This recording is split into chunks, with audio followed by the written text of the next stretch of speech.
डर और रहस्य की दुनिया में आपका स्वागत है। द हॉन्टेड आवर्स पर हम आपके लिए लाते हैं हॉरर कहानियां जो आपके रोंगटे खड़े कर देंगी। भूतिया घटनाएं, डरावनी दास्तानें और अनसुलझे रहस्य, हर वीडियो में आपको मिलेगा एक नया डरावना अनुभव। अगर आपको हॉरर स्टोरीज पसंद है और आप अंधेरे में सुनने का साहस रखते हैं तो हमारे चैनल को सब्सक्राइब करें और घंटी का निशान दबाएं ताकि कोई भी डरावनी कहानी आपसे छूट न जाए। कुछ कहानियां कभी खत्म नहीं होती, वे सिर्फ कहानियां बनकर रह जाती हैं और धीरे धीरे इतिहास का हिस्सा बन जाती है। ऐसी ही एक रहस्यमयी कहानी है उत्तर प्रदेश के अयोध्या जिले के एक छोटे से गांव की। ये घटना 1980 के आसपास घटी थी, जब विजय के माता पिता ने अपने पुश्तैनी मकान को आधी रात में अचानक छोड़ दिया था। उस रात तेज बारिश हो रही थी, सड़कें कीचड़ से भरी थी और कोई साधन भी नहीं था जिससे वे यात्रा कर सके। लेकिन फिर भी बिना किसी देरी के उन्होंने वो घर हमेशा के लिए छोड़ दिया। विजय उस समय बहुत छोटा था, लेकिन अब 2024 में वो एक वयस्क हो चुका था। उसकी शादी हो गई थी और उसकी पत्नी का नाम श्रेया था। विजय हमेशा से ये सवाल करता था कि उसके माता पिता ने वो घर क्यों छोड़ा था।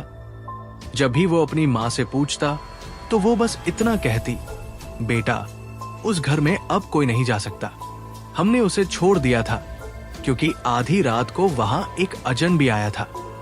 वो कोई सामान्य इंसान नहीं था, बल्कि एक शैतान की तरह था। उसके डर से हमें अपना घर छोड़ना पड़ा और शहर में बस जाना पड़ा। विजय आधुनिक विचारों का व्यक्ति था। वो भूत प्रेत की कहानियों पर यकीन नहीं करता था। लेकिन जब उसकी शादी हुई तो परिवार की परंपरा के अनुसार उसे अपनी पत्नी के साथ कुल देवता के मंदिर में दर्शन करने गांव जाना पड़ा। ये वही गांव था जहां उनका पुराना घर था। परिवार का कोई भी सदस्य पिछले 40 वर्षों से उस गांव में नहीं गया था, लेकिन विजय ने ठान लिया कि वो वहां जाएगा और सच का पता लगाएगा। जब विजय और श्रेया गांव पहुंचे तो उनके रिश्तेदारों ने उन्हें घेर लिया। वे सब उन्हें देखकर चकित थे, क्योंकि इतने वर्षों बाद उनके परिवार का कोई सदस्य गांव लौटा था। सबने उनसे प्रेम पूर्वक बातें की, लेकिन जब विजय ने अपने पुराने मकान के बारे में पूछा तो वहां अजीब सा सन्नाटा छा गया। उसके चाचा और बुआ एक दूसरे की ओर देखने लगे, जैसे वे कुछ छिपाने की कोशिश कर रहे हों। फिर उसके चचेरे भाई रोहित ने कहा, पहले तुम हमारे घर आओ, थोड़ा आराम करो, फिर इस बारे में बात करेंगे। विजय मान गया, लेकिन उसके मन में अब भी वही सवाल था, आखिर उस घर में ऐसा क्या था। कुछ देर बाद रोहित ने धीरे धीरे कहानी बतानी शुरू की। उसने कहा, वो घर खाली नहीं है विजय, वहां आज भी कोई रहता है। कोई ऐसा जो इंसान नहीं है। जो भी उस घर के पास जाता है उसे एक अजीब सी नकारात्मक ऊर्जा महसूस होती है। ऐसा लगता है कि कोई अंदर से झांक रहा है, कोई हंस रहा है, कोई देख रहा है। श्रेया अब डरने लगी थी। उसने विजय से कहा कि वे वहां न जाए, लेकिन विजय किसी भी कीमत पर उस घर को देखना चाहता था। उसने ठान लिया कि वो वहां जाएगा और वहीं रुकेगा। शाम होते ही विजय और श्रेया उस पुराने मकान के सामने खड़े थे। मकान अब खंडहर बन चुका था, लेकिन उसके दरवाजे खुले थे, जैसे किसी ने उन्हें कभी बंद ही न किया हो।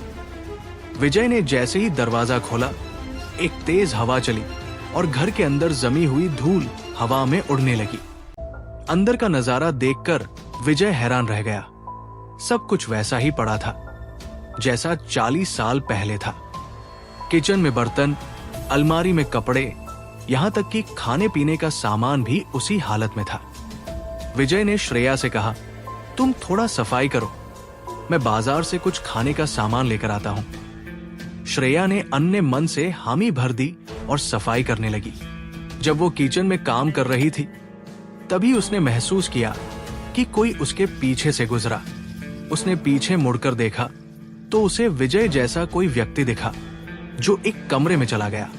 श्रेया ने सोचा कि विजय वापस आ गया होगा। उसने आवाज दी, आप आ गए क्या? लेकिन कोई जवाब नहीं मिला।